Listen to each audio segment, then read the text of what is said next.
Hi everybody, so if you're a beginner to whiskey or a whiskey drinker that wants to learn a little bit more about this amazing spirit, this masterclass is for you. From learning how whiskey is made to what's the difference between a blended whiskey, a blended malt and a single malt whiskey, we have all the information you need to get your whiskey journey started. Hi everybody, welcome to the Beginner's Guide of Scotch Whisky. My name's Gorge Camorra. I'm Damien Kos-Beckwith. And we're from the 18th Amendment Bar and Let's Talk Drinks channel. So in today's masterclass, we're going to talk through the production of Scotch whisky, what is the differences between blended whiskies, vatted whiskies and single malt whiskies, and give you the knowledge to confidently buy a whiskey from a store. We know how hard it is at the moment when walking into either a bar that could have up to 1,000 different whiskies on the back bar, or even a store like in Australia here at the moment, we'll have, say for example, a Dan Murphy's that could have 500-600 whiskies on there. Whiskey is totally different one to the other. It doesn't mean that if it's dearer that it is better, and we're going to show you today. Okay, George, so what is Scotch whisky? Okay, so Scotch whisky is obviously a distilled spirit that has to be made in Scotland. It is always aged in a barrel, minimum 3 years, and there are so many different whiskies on the market. To be a Scotch whisky, it has to be made in Scotland. There are actually a few other rules, and if we really want to date back for Scotch whisky, it goes down back to about 1894. That is when we have the first written reference of a sale of Scotch whisky, and since then there have been a few rules, and as I've just touched on briefly, there is a thing like it must be distilled in Scotland, it must be made entirely in Scotland, it must be aged in casks that are under 700 litres, it must be aged or matured in those casks for a minimum of 3 years in Scotland also. It must be bottled at minimum 40% ABV. And another important rule is that you can have no additives except for water and plain caramel colouring. So they are pretty roughly some of the rules for Scotch whisky. But Damien, what's whisky actually made from? Rightio, so whisky is made from a base grain. So with Scotch whisky, we're talking about malted barley. So malted barley is a barley grain that has been malted. So that malting process essentially is where you trick the grain into starting to germinate, starting to grow, and then you halt that production process. That creates a lot of starches in the barley grain, which we can then convert to sugars to make whiskey. So a little bit more about the malting process. These grains of barley are sat on a floor in a rather warm condition. The floor is then flooded with some water and then let drain away.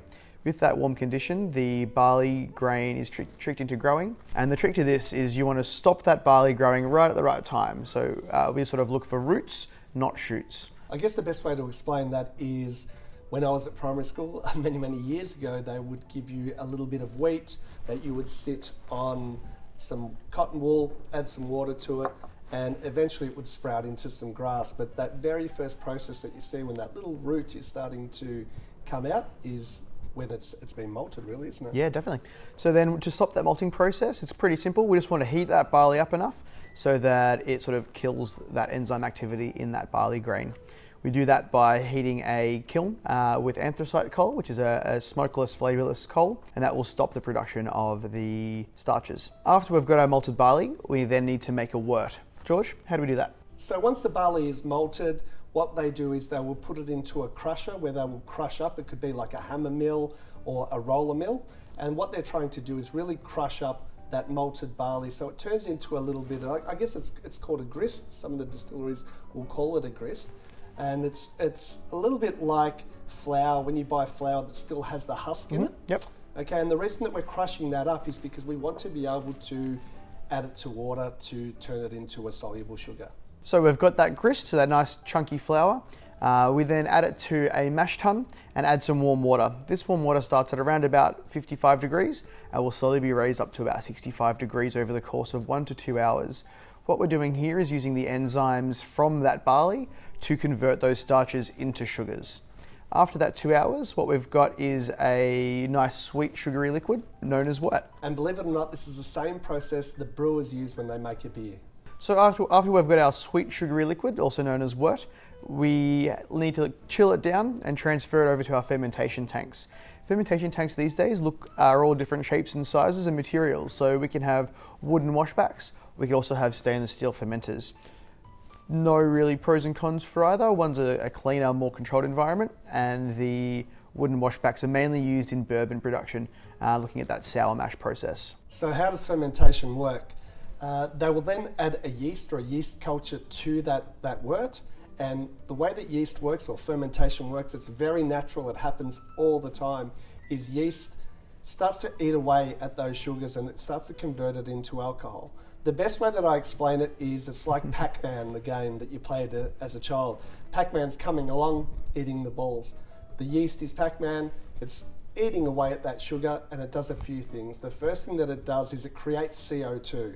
Okay, so these bubbles start coming off, and that tank actually looks like it's being heated up and bubbling away, but it's only just the CO2 that is rising. It actually also heats up as it's fermenting, so it does cause a bit of heat. This is just the natural production of yeast, and I guess the third part is once it eats away at that yeast, it extracts that or converts that into sugar, and you pretty much end up with a beer. Yep. So after that process, we're sitting at about 8 to 11% alcohol, depending on the sugar content at the start of the fermentation and the yeast strain that we're using. The majority of Scotch distilleries these days are using the same yeast. And believe it or not, different types of yeast will make the whiskey taste different as well. Some distilleries over the world have yeast strains that date back hundreds of years. A common trend in Australian whiskey at the moment is to use an ale or a beer yeast, which throws off flavours reminiscent of bananas and caramel. So pretty much if you were making beer now, you would strain it or filter it, can it. That's the part of the process where they make the brewer's beer. So to go from brewer's beer to whiskey, we've got one important step in the middle. George, distillation. Distillation. So as you can see on the photo there, what they'll do is you will put that brewer's beer into a copper pot still, and we need to heat that up. So for those of you that remember from school as well, water evaporates at 100 degrees Celsius. Alcohol will evaporate at 78.2 or 78.3 degrees Celsius. So if we can heat that beer up around that 78 degree mark, what will happen is the vapors that start, or the evaporation that comes off that still, is just the alcohol. So we're technically separating the alcohol from the water in that beer. With distillation, there are typically two, sometimes there are 3 distillations in the process. Unfortunately, the distillation method isn't 100% effective, so we need to distill it 2 to 3 times. So that first distillation run happens in the wash stills, which are a lot larger, and after that first distillation run, we're going to be sitting at around about 35% alcohol. That liquid is then pumped into a smaller still that is called the spirit still, distilled once again, and it comes out anywhere from around that 55% ABV and higher. As you can see in the photo, these stills look like different shapes and sizes. That does affect the flavour of the whiskey, but we'll talk about that a little bit more in our advanced masterclass. Yeah, absolutely, Damien. We don't want to give you too much information overload, but one of the main things that I was surprised with is by the time the spirit comes out of this final still, it's actually clear, okay? Because all whiskies, rums, tequilas that look brown, like the ones in this bottle here, started as a clear spirit that looked very similar to a vodka. Absolutely. So George, if all whiskies start clear, how do they end up brown? Good question, Damien. So the way that they end up brown is 2 ways, I guess. Number one is by what's called maturation or aging. That spirit that comes off the still is then added to a barrel, and what happens in maturation is, well, I guess the first thing that happens is as soon as you put it into a barrel, some of that whiskey, or that unaged whiskey, because it's not technically a whiskey until it's been aged for 3 years, I like to call it a new make spirit, goes into the barrel and soaks into the wood cask. Automatically what this does is you'll lose around 6% of what you've put into that barrel just by that new make spirit getting absorbed into the wood. Then over time, it expands and contracts depending on temperatures. So if you have hot weather, what happens is it expands, that whiskey will go into the wood from that barrel. As it cools back down, for example, if it's at night time, it will contract and push it out. That expansion and contraction going in and out of the wood is where you get probably 70% of what you taste in a whiskey, and normally 100% of the colouring, unless they add that caramel colouring. So not all barrels are the same. Some have been made with different woods, so some have already housed different spirits or wines in them before whiskey gets put into them. We'll talk a bit about that down the track. So we're nearly there, Damien. What's the last process? The last process is taking the whiskey out of the barrel, watering it down to the bottling strength, and then adding it to the bottle. So George, what's our first whiskey we're trying today? Okay, so it's about time we start trying some whiskey, Drew. Absolutely. So the first one that we're going to try is a blended whiskey. It is the Chivas Regal 12-year-old. And looking at the bottle, it's been around since 1801. It was originally created by two brothers, the Shivers brothers, which was John and James. Now, they grew up on a remote Scottish farm. They decided to leave the farm because they noticed that the world was definitely changing. They took that 3-day walk that it took them to get to Aberdeen, and they opened up their first emporium. In the emporium, they started selling things that were luxurious and high-end. Things like spices, different teas from the Orient, cinnamon, nutmeg, and so forth. What they found was the wealthy had an appetite for anything that wasn't normal. So they made it their mission to give them whatever they wanted, whether it be a chef from Paris to come down for the weekend and cook for them. It might have been a piano from London, exotic furniture, even things that if they couldn't source it, they would make it themselves. Before long, orders started coming in from even other places outside the Scottish borders, and they were even exporting stuff to Queen Victoria. They found that their customers were starting to ask for a smoother spirit or a whiskey that was a lot easier to drink. So they decided to start, and they actually pioneered, the art of blending whiskey. At the time, a lot of distilleries were making their whiskey, aging it for the minimum 3 years, and just selling it. And they found that the palate for some of these customers couldn't handle those rough, sort of really not very aged spirits. So what they started doing is they started blending different types of single malts with grain whiskey. They worked it out really quickly, and before you knew it, they had a really well-balanced and rounded whiskey that a lot of the customers were enjoying and they could charge more money for. Now, back in those days, they had no age statement on the bottle like the one that we're going to drink today, and the first one that we're drinking is the 12-year-old. So if you go into a bar or a store and you want to buy a whiskey, you're going to see that it'll say blended whiskey. If it is a blended whiskey or a blended Scotch whisky, it is made up of different types of single malt whiskies and a grain whiskey. Mm-hmm.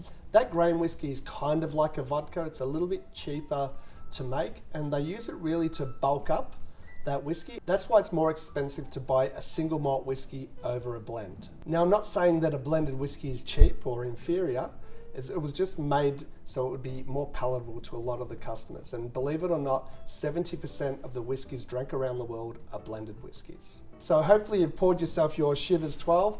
And I think what I might do with our first whiskey, Damien, is I'm going to explain the way that I smell and taste whiskey. Yeah, good idea. Absolutely. So guys, I like to have my whiskey in a Glencairn glass or a glass that has a smaller opening. And the reason that we want that is we really want to get that aroma going around in the glass. Now, unlike nosing a wine, we don't want to put our nose straight into that glass and inhale through the nose, because that higher ABV can actually stun your sense of smell for a few minutes. So the way that I do it is I'll bring it up to my nose, just like that, open my mouth just a little bit and breathe in through your mouth. And what you're doing is you will still inhale through your nose at the same time. It just makes it a lot easier. It doesn't stun your sense of smell. All right, so give it a little bit of a whirl. You can move your nose around if you like. I then just pull away, go again. Believe it or not, the more that you do that, you'll pick up on different flavors or nuances, different scents that you're getting from that whiskey. And then we go for our first sip. For my first sip, it's just a little amount. I want to swirl it around my mouth and just really get your palate ready. If you've just had a kebab with lots of garlic or you've just had a beer or anything like that, you want to be able to remove that, reset that palate for the second sip. So let's have that first one.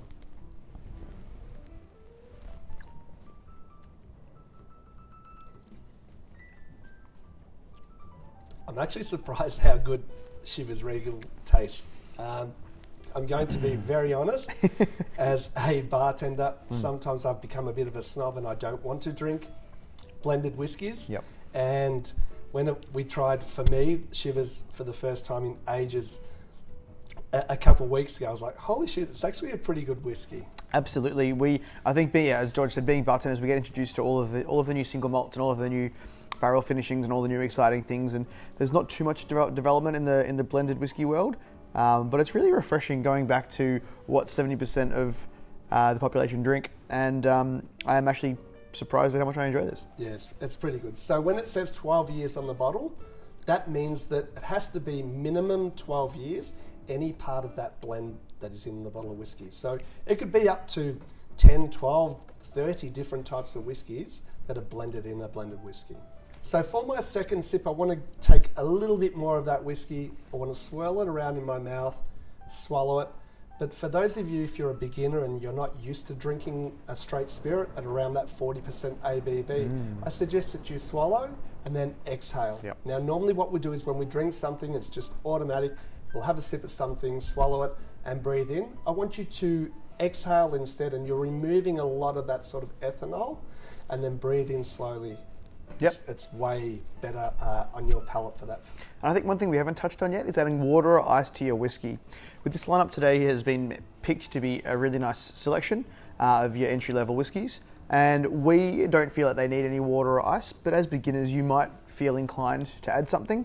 I would definitely suggest that you try them first, and then if it's a little bit harsher, you're struggling to enjoy them, I would suggest adding a little bit of water. Yeah, there's nothing wrong with it. I'll add sometimes like half a teaspoon of water to a whiskey. What it actually does is it opens up the flavour, the aroma anyway. And believe it or not, we can be pretentious sometimes as bartenders. Or I just say to people, however you like drinking your whiskey, there is no right or wrong about it.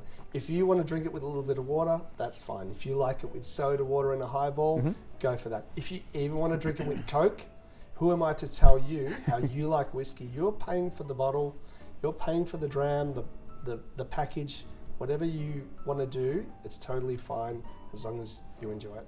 Absolutely. Okay, Damien, so what are you getting on the nose? So on the nose, I'm getting a nice sort of rich aroma, a little bit of the orchard fruits, and a hint of smoke.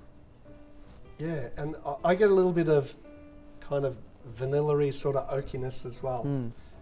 Now, if you are not getting any of that, do not stress out. I remember the first time that I went to tastings, I would be smelling going, and I don't get any of that. We are all different and there is no right or wrong. However, over time, the more that you drink whiskey and different types of whiskies, your palate and your nose will definitely improve and get better all the time. Now on the palate,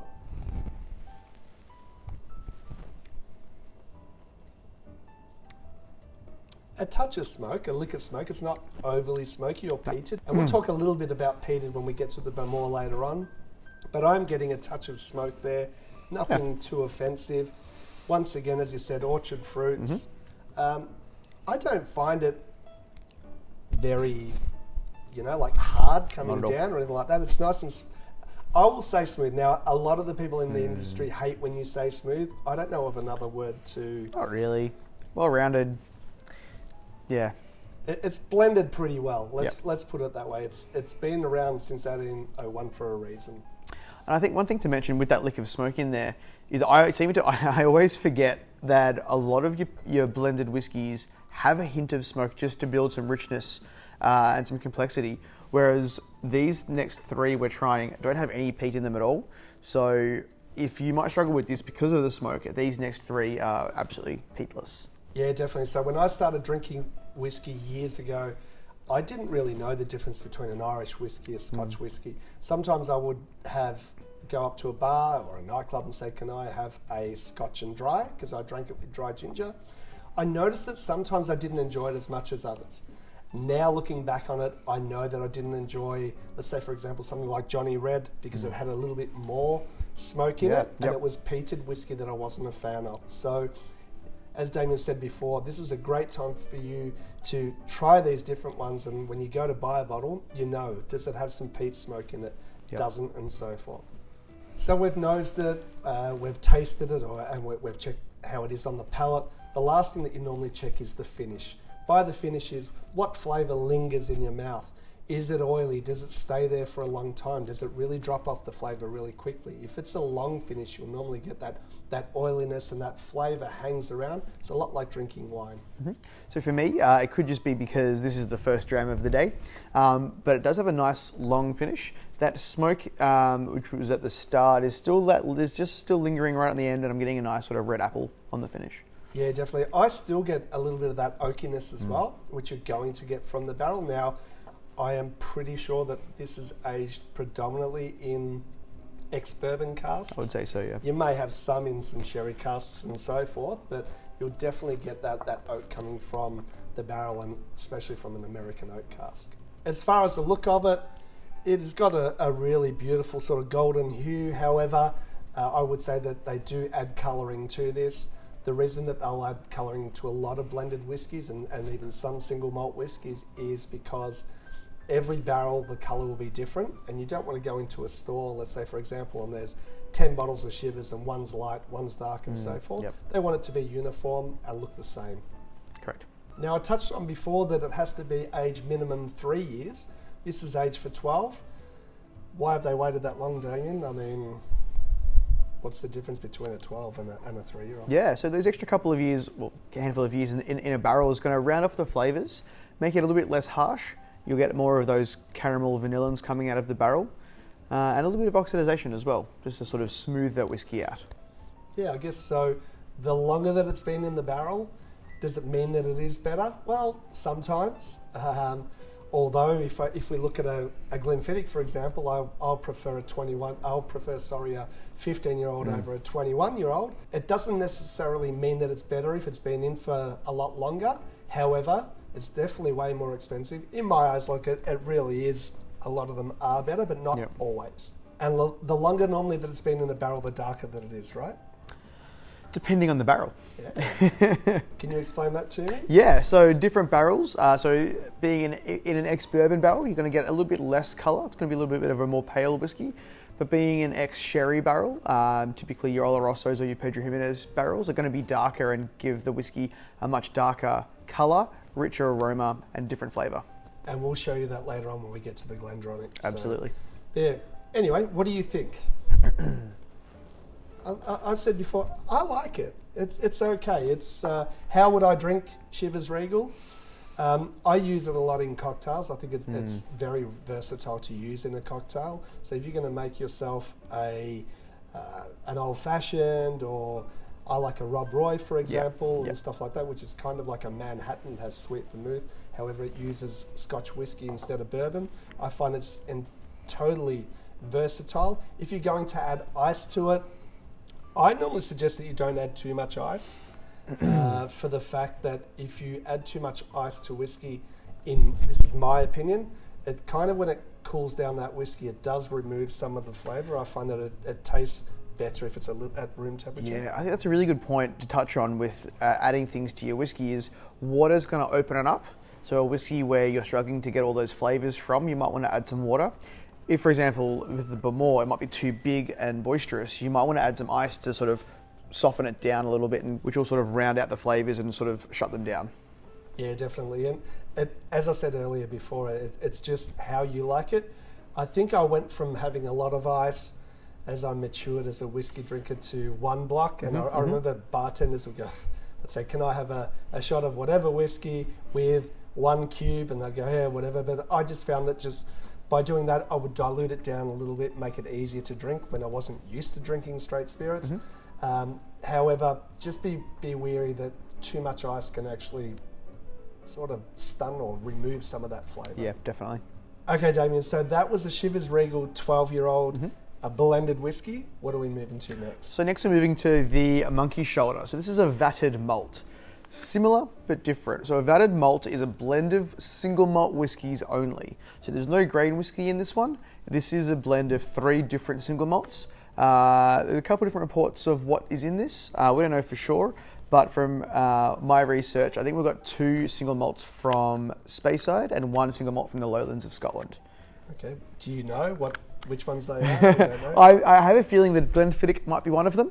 One of their single malts from their Girvan distillery in the lowlands, and it might either be Balvenie or Kinninvie from Speyside as well. Awesome, cool. And so the difference is no grain. No grain. So grain. A blend of single malts compared to a blend of single malts and a grain whiskey for the Chivas, or for your blended.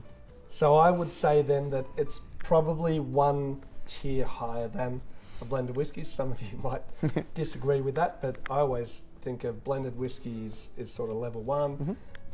Blended whiskey, a blended malt or vatted malt, level 2, and then we go to single malt, right? Yep, I'd agree with that. I think you single malt tier, the highest tier in regards to quality, because you know that it's one distillery malted barley and they've followed all the rules to be single malt. So then by sort of rules being a blend of single malt, it's going to be slightly higher than adding some grain. bit bigger mouthfeel as well. Yeah, definitely. Now, this is one of my favourite blended malts, and I think I've done a review on this before. This is probably by far my best recommendation value for money. Yep.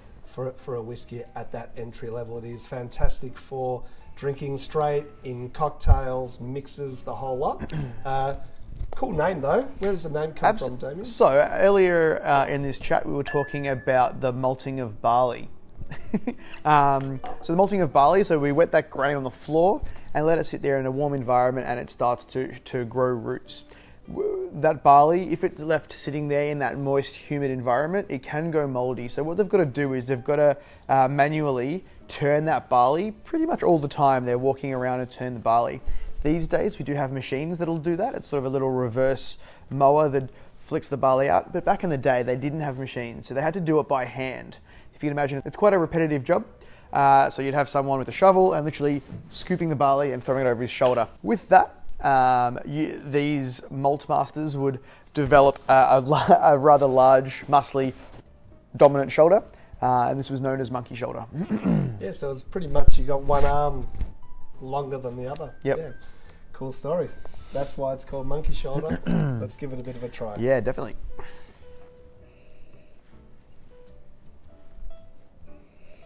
So for me, the nose in this one's a little bit similar to the Chivas. There's no smoke in this one, so it's just all of those sort of orchard fruits, warming sort of vanilla and caramel. Yeah, I'm definitely getting the vanilla and caramel there. Yeah. While George is still enjoying the smell of this whiskey, a little bit of background information on the monkey shoulder. The brand itself was launched in 2005 and it comes from the same group that has Glenfiddich, Balvenie, Kinninvie, Airstone, a massive whiskey producing group. It's a blend of 3 single malts, as I've said before. And on the label, you'll see this batch 27. Now, there's a few rumors as to what this relates to. Some say that it was the 27th recipe of the blends that is this one, and that's what they've stuck with. Some others say that it's 3 single malts and a blend of 9 different barrels, making 27 in the batch. They'll take all of these distilleries and all of these whiskeys and all of these barrels, blend them together, and age them in their mega barrel, a massive barrel that's used for marrying the whiskey. They'll then, when it's time for bottling, take it out, and they always leave 1/3 of the whiskey in the bottom of this barrel. They then add 2/3 on top and let it marry again, just to provide a consistent product, therefore not having to use any caramel colouring.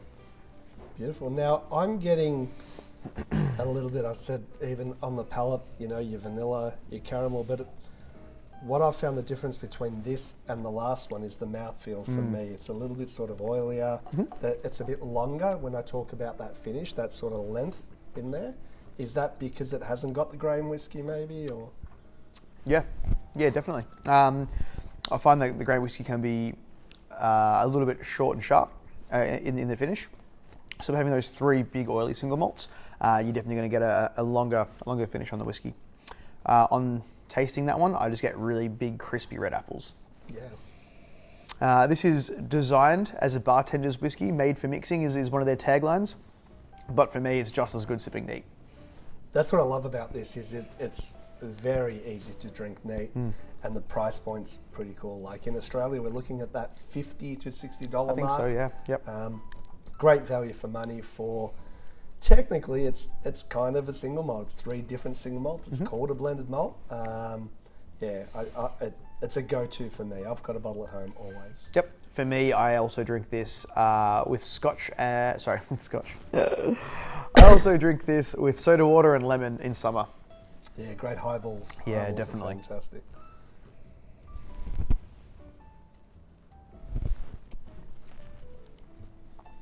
It would be interesting to know what the actual makeup is, because same thing, I've heard Kinninvie, Balvenie and Glenfiddich. Yep. So I think that was the original rumours going around. I've recently heard that it's not 3 from Speyside, which makes me think Girvan as their other distillery in the Lowlands.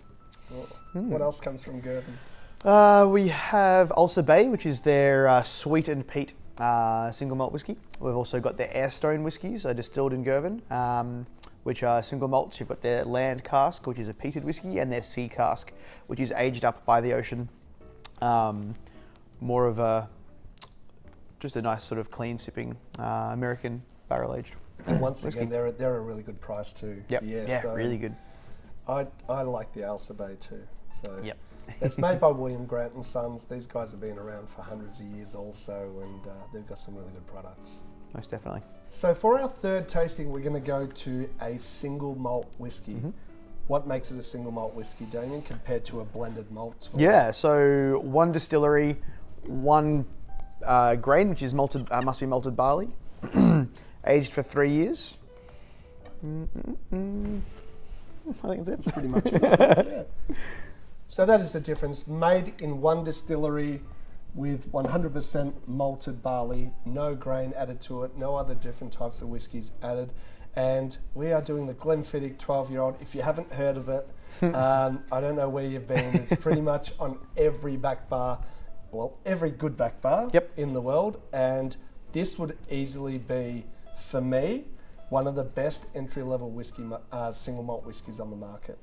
I agree. So Glenfiddich 12-year-old was one of the first whiskies to be marketed as a single malt, and they actually helped to define the category of what single malts are today. Glenfiddich as a distillery was opened by William Grant in 1886 in the Speyside town of Dufton. So yeah, single malt whiskey, you mentioned that it was one of the first. What you guys have to understand is that most of the whiskey producers until probably around the late 70s, early 80s, were making whiskey to go into blends. There are a lot of these different brands that are around nowadays that that's all they did. They made whiskey to sell it to the Shivers brothers or to sell it to Johnny Walker and J&B and so forth. And nowadays it's fantastic that you can taste a whiskey, a single malt whiskey from that distillery where 30, 40 years ago you probably couldn't. And it's kind of funny because I'm collecting a lot of whiskey now from the 70s and 80s to try it and see what the difference is. And a lot of these distilleries that are around nowadays that are super popular in single malts, they didn't really release it. Absolutely. Well, Glenfiddich was first released as a single malt in 1963. That's over 80 years after they first started distilling. And that's 1963. 1963. That is way before, Yep. Well, I think even it became popular, I guess. Yeah, even looking at modern times, you've got distilleries like Craigellachie that, as you said, were producing solely to sell to blenders. Now they're releasing a handful of different whiskies and won Best Whiskey in the World 2 years ago. Yeah, that's awesome. Yep. So let's give this a bit of a nose. Now, looking at the colour, it's a lot lighter than the Monkey Shoulder or the Shivers. Yeah, so this is aged predominantly in your ex-American oak bourbon barrels. There is a little bit of European oak in there as well. So a little bit of that richness from the European oak, but mainly ex-American bourbon barrels. Beautiful. And if you want to know why that they use ex-American oak barrels, check out our video and masterclass that's coming up. It is the whiskies of the world, and we'll explain a little bit about that. But on the nose, I always get apple, green apple, pear. It seems to be a common theme for the first three whiskies, but we're going to move away from those orchard fruits with the next two. But definitely, juicy apple and pear. And for me, more than the last two, I don't get it as much, and that's what I was saying, we're all different. But in the Glenfiddich 12, I actually get honey. I randomly get a hint of cinnamon for the first time ever in this whiskey. And that's a thing to mention as well, is that every day you might taste the same whiskey differently, depending on how long ago you brushed your teeth, what you had for breakfast. Was there a garlic kebab you got home on the way from the club last night? It's always going to change. And also your palate keeps changing. So if you're sitting here on the masterclass and you're in your 20s, I'd hate to tell you, but by the time you're 30, you're going to like stuff totally different. You normally will like stronger spirits. You will head towards maybe more bitter style aperitifs and cocktails and things like that. A younger palate will like a little bit sweeter. I've still kept that sweet palate, but it changes. I think I've checked it out over probably the last 20 years. My palate changes roughly every 5 years. Yeah, right. There you go. A couple of things to mention. So Glenfiddich, there's a lot of whiskies out there with the prefix of Glen. Glenfiddich, Glenlivet. Glen essentially means valley. So in Scotland, there's a lot of your hills, your mountains, and then therefore there's a lot of your rivers and your valleys. So Glenfiddich means Valley of the Deer. It is still the best-selling, this whiskey itself is the best-selling single malt in the world. accounting for nearly 35% of single malt whiskey sales in 2018. Awesome. And what I love about whiskey, and if you're going to a store to buy a bottle of whiskey, check out, the bottle. All the information that you need is on there. So you've liked today's masterclass and you say, oh, I love a blended malt. Read, is it a blended malt? Is it a blended whiskey? Glenfiddich, it'll tell you the age, 12 years. This V on the glass is actually for the valley. It's got the deer above it as well. There's so much information on the bottle that will help you choose the bottle of whiskey, because whiskey can be pretty expensive nowadays. You can go from $40 to $400,000 pretty quickly and pretty easily. Yeah, don't be scared. Grab that bottle, check it. What's the ABV? This is 40% ABV. You might think, okay, at the moment I'm good with 40%. I don't want to drink something that's cast strength at 65%, 65% ABV. Check it out. Take your time. Have a look at it. As I'd said earlier, just because it's dearer doesn't mean it's better. And Monkey Shoulder is a perfect example for that. There are some single malt whiskies that are out around the $100 mark, and I prefer that whiskey over it at that $50 to $60 mark. I would absolutely agree. I think one thing to mention with the age statements on the bottles, that's the age of the youngest whiskey in the bottle. So whilst you might find that with a certain whiskey, 99% of that is 12, you might get a little bit of older stuff in there just to add complexity and flavours.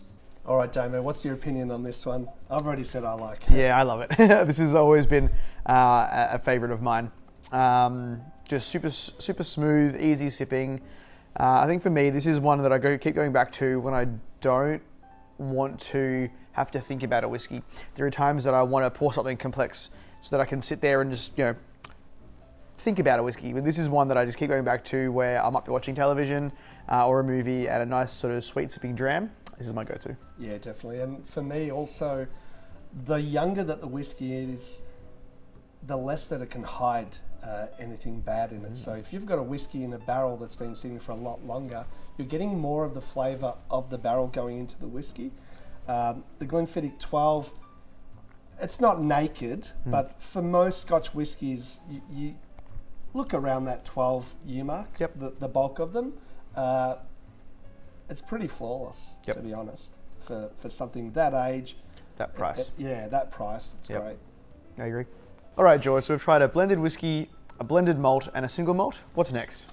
Okay, next up, because I wanted to give you all a little bit of a taste of everything, is we're going to do a single malt whiskey, but that has been aged in sherry casks. Also known as a sherry bomb by a lot of people. So if you're aging a whiskey in a different type of barrel, but different whiskies barrels will obviously add different flavour to the whiskey. This is the Glendronach 12-year-old, so it's same age, still a single malt whiskey. The difference between this one and the last, now I'm hoping that you haven't drank all of your tasting so far. It's really nice sometimes to go back and forth. Now this is, once again, one of my favourite go-tos for a single malt whiskey that has got a sherry cask. It sits at around that $100 mark in Australia. I don't know everywhere else around the world. I think this is fantastic value for money. It is 43% ABV, so it's a little bit higher than the last one.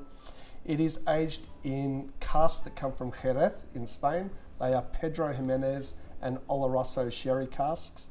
And what they'll do is when you have something aged in a sherry cask is you'll add a lot of that dried fruit, Christmas cake, a little bit of sweetness there. And one of the other things that it does is it adds a fair bit of colour. So if you sit this up against, say, for example, the Glenfiddich will be a hell of a lot lighter.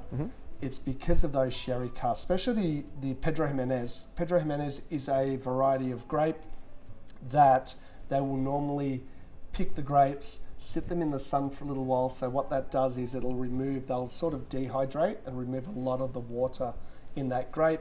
They will then crush, ferment, and it's a very sort of rum and raisiny sort of flavour that you get in a PX cask. Oloroso will give you a little bit of nuttiness as well. So I'm going to give that a little bit of a nose. I automatically get raisins, Christmas cake. I think you've nailed it with those two tasty notes.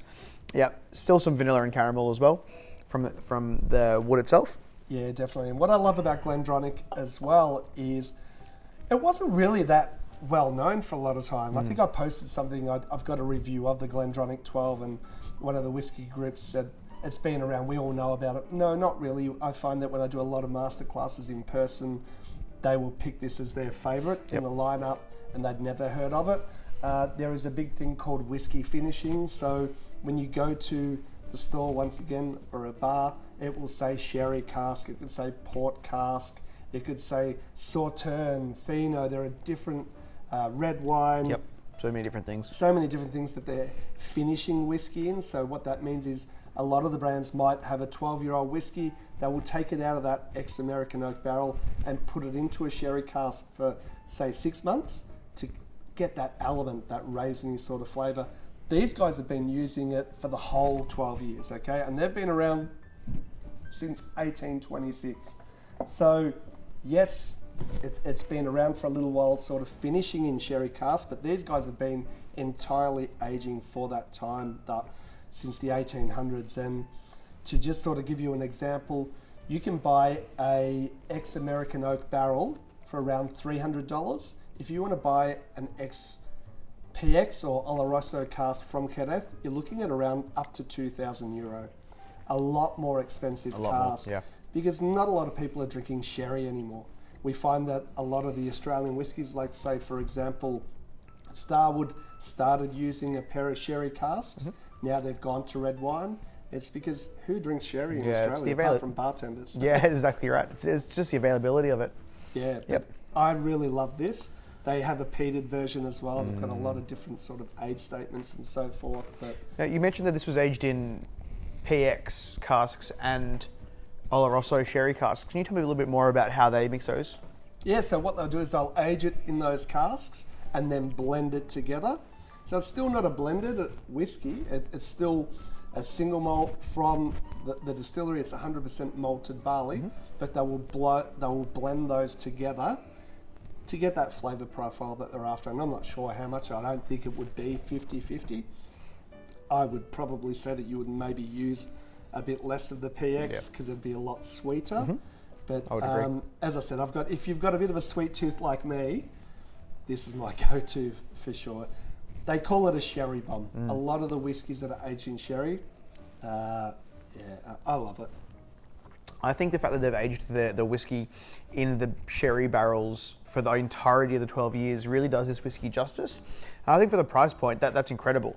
I love a good finishing on a whiskey, but I think the richness that you get from aging it in that European sherry barrels for the full 12 years just is incredible and delicious.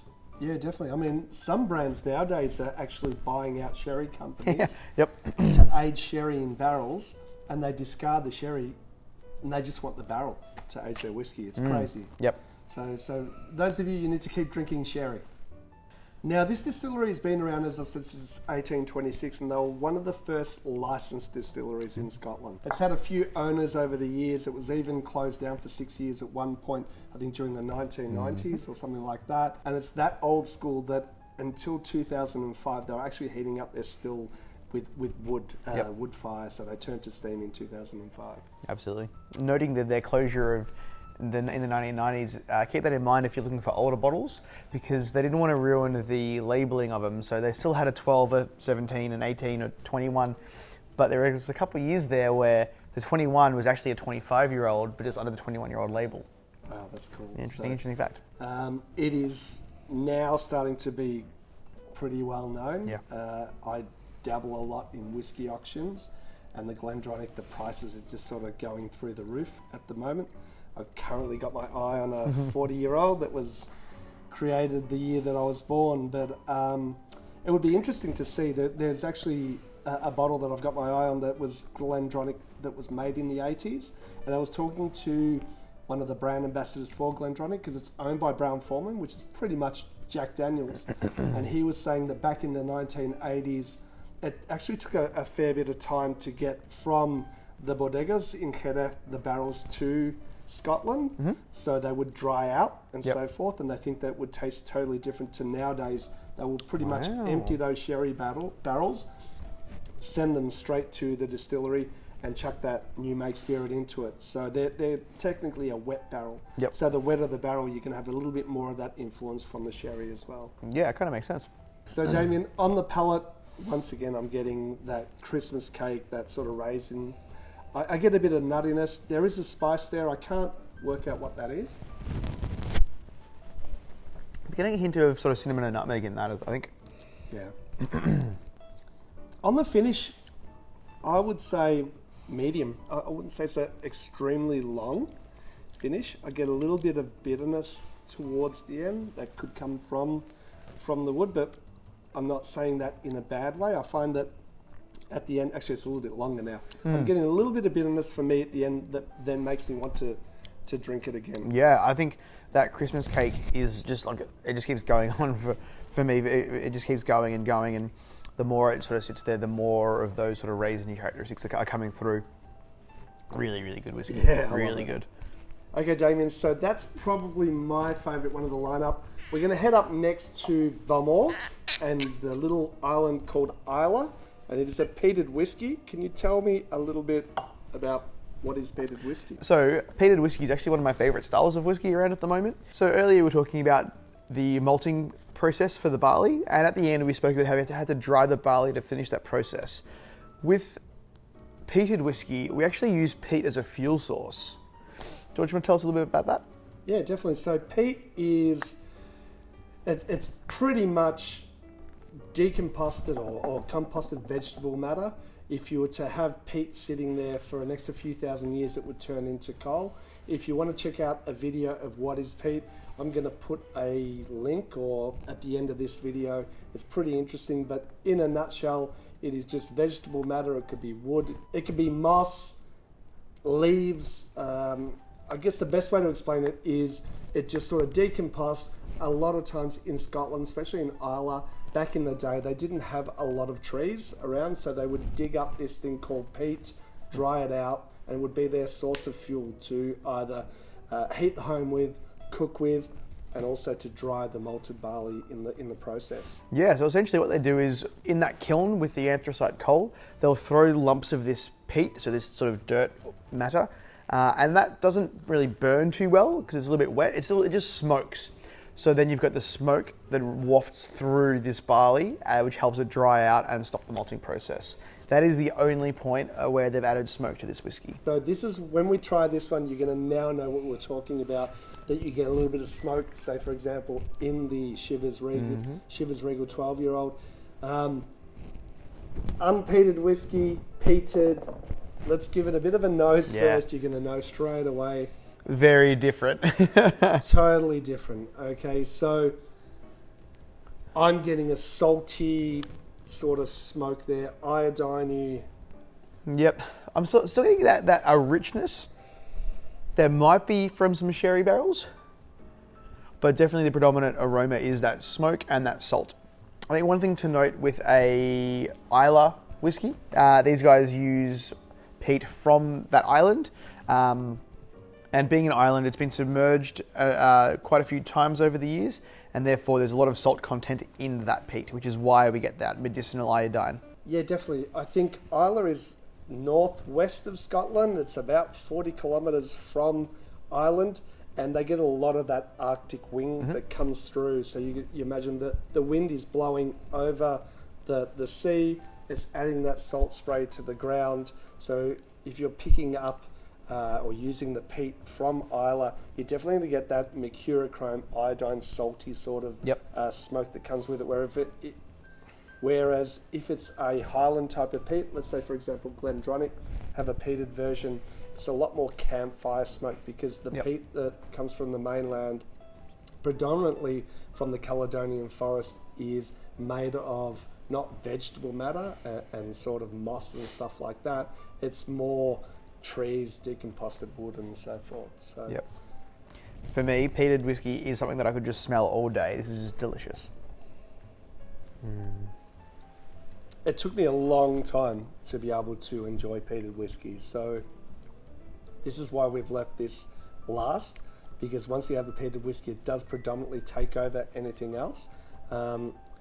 If you don't like it, don't stress. It's one of those things that you need to keep drinking. I think I got a bottle of Lafroig 10, which is not far from the Bamor distillery, for my, I think it was my 30th birthday party, and I didn't drink it for at least 10 years. I couldn't work out what it was. It's just an acquired taste. Keep going. I love it now, especially something that is peated and then aged in sherry cask. They call it peat and sweet. Beautiful. So George, while we're tasting this whiskey, do you want to tell us a little bit more about the distillery?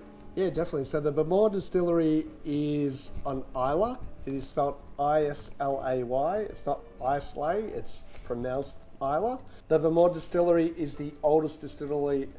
The Bamor distillery is the oldest distillery on Islay. It's been around since 1779. Which I believe makes it the oldest distillery out of the rest that we've tried today. Yeah, definitely. So I think the oldest distillery in Scotland was Glenturret, and that was 1775.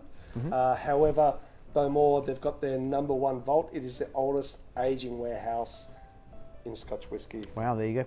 Yeah, and Very if you're cool. wondering, well, hang on, how come the other distilleries older, and this is the warehouse, a lot of the whiskies that were drank in those 1700s weren't aged. They would drink it pretty much as a new make spirit. The word Bamor means Great Reef. That's reference to how close it is because their distillery is right on the edge of the ocean there. And what I love about Bamor is they use traditional methods. So they will malt their barley without using any machinery and stuff like that. So there'll be someone there getting a bit of monkey shoulder.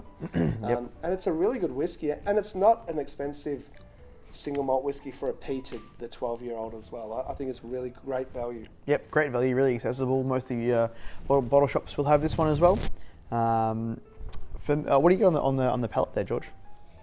On the palate there, I'm getting obviously smoke. I'm getting a little bit of oak there, but for me, it's kind of, once again, it's that salty, iodine-y sort of flavour. It's an acquired taste for me. I love it now. I'm getting, it's funny, a little bit of sweetness towards the end. So I'm not sure what the barrels are. Do they use, do you know? Are they using There's any definitely some portion of sherry in there, definitely. Looking at the colour, I can tell that. But I think looking at the richness on the nose and a bit of that rich sort of sweetness on the palate, I'd be very surprised if there's no sherry barrels used. I think for me, the palate's a little bit different on the nose. On the taste, I get a hint of like a green sourness, just really lightly, which I kind of enjoy. It kind of plays contrast to that sweet flavour you were talking about. Definitely, that peat is very predominant. Yeah, it's not overpowering though. Like for example, a Lafroig 10-year-old I find is a lot more sort of harsher, peatier. I would say this would be a great even entry level to peated whiskey. I would actually agree. It's kind of in between something like a Shivers that has a little bit of peated whiskey in the blend. So when we're talking about blended whiskey earlier, this could have some of the more in there. We're not sure which distilleries sort of go into this, but when they want to get that blend right and add a little bit, they'll add a touch of the peated whiskey and so forth. It's very accessible for me. It works great in cocktails. We use it here Absolutely. at 18th Amendment. I would probably easily start with the Bowmore 12 to get into it and then work my way to sort of a lot more heavily peated, like I've mentioned it again, the Lafroig 10 or the Ardbeg, Port Charlotte and stuff like that, but I love it. Yep, I agree. Okay, Damien, so that pretty much gets us towards the end of the masterclass for the Beginner's Guide to Scotch. Yep. We've got some other videos coming up. Yeah, definitely. We can't film them today, however, because we've just had 5 different whiskies. But for those of you that have enjoyed the masterclass, this is more for the Australian viewers. There are a lot of you all over the world that watch my videos on Let's Talk Drinks. Unfortunately, I can't send out packs to you. However, for the Australian viewers, we've got some other masterclasses that are coming up. Taste of Scotland, Taste of America, Whiskies of the World, agave spirits. Yeah, effects of wood on whiskey. Yeah, actually, that's a really good one where we'll actually have different types of casks lined up. What else are we doing? We're doing vodka, we're doing everything. I think so, yeah. It's a really exciting lineup, and I think it's great to be able to bring these masterclasses to people. For those of you that have enjoyed these whiskies and the masterclass, don't forget we still do masterclasses in person here at the 18th Amendment, Ballarat and Geelong currently aren't in lockdown at the moment. Damien, big thank you. My pleasure. What was your favourite? That's a great question. I'm going to jump to the Glendronach 12. Yeah, I'm going to say that too. For those of you guys that have joined us, I'd love you to comment below what is your favourite. Absolutely. I love your feedback. Please like, subscribe on the YouTube channel. See you again soon, and let's talk drinks.